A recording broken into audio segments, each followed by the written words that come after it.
In order to install Magento with Composer, we need our personal access keys to the Magento package repository.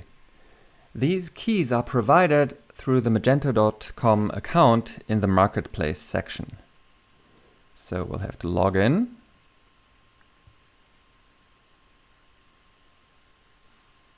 Navigate to Marketplace.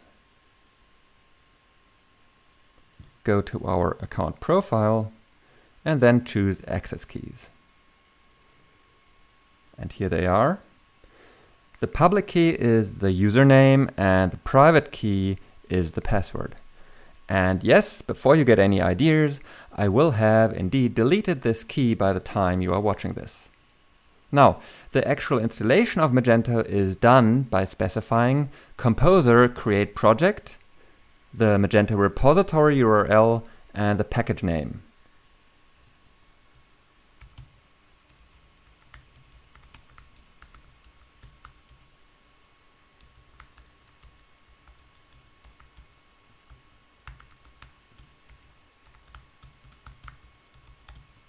So the repository is repomagento.com, and then we specify the package name for either Magento Open Source or Magento Commerce. And then these packages actually pull in the actual Magento application packages.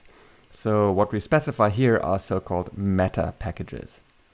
For Community Edition or Open Source, the package name is Magento Project Community Edition.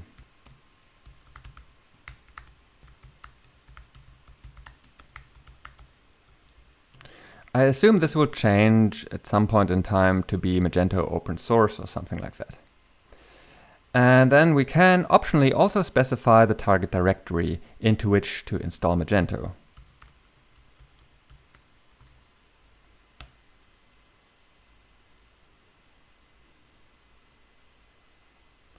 Here we go. Now we need our keys.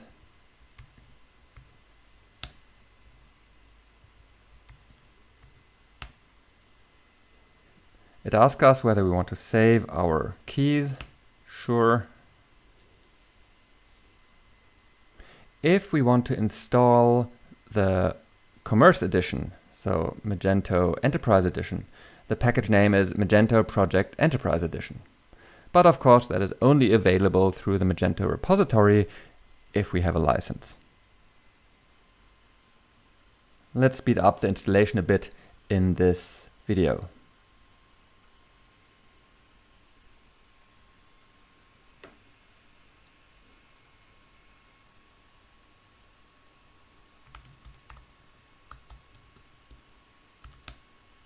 And there it is. So I have a pretty hard time saying something is right or wrong, because usually it always depends. But if I had to, I'd say this way of installing Magento with Composer is the one right approach. I recommend to base every project on a Composer-based installation. It is the only way that results in a 100% usable and upgradable Magento instance.